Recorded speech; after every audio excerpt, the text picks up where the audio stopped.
bertanya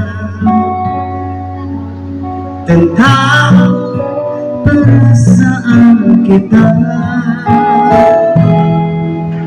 berapa saling mencinta, atau hanya pernah saling cinta. Bukankah kamu juga merasa ingin mulai menjalani percakapan kita masih? Pertanyaan, kamu sedang apa? Terkesan hanya sebuah formalitas saja.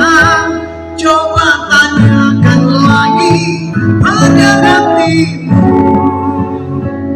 apakah sebaiknya kita putus atau terus? Kita sedang mempertahankan hubungan, atau hanya sekadar menunda berpisah?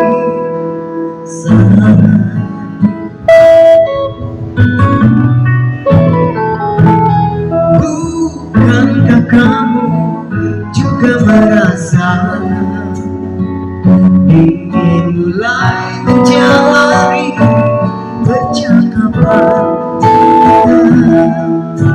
Bertanya, kamu sedang apa?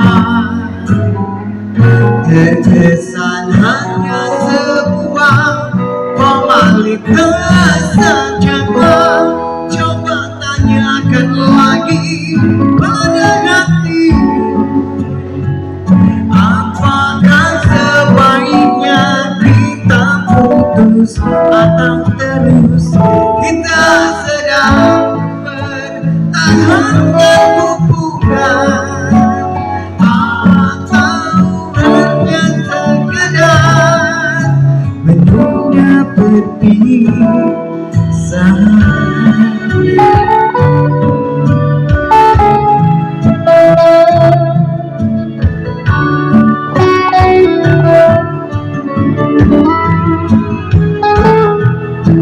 Bila kamu tanya aku maunya apa, aku mau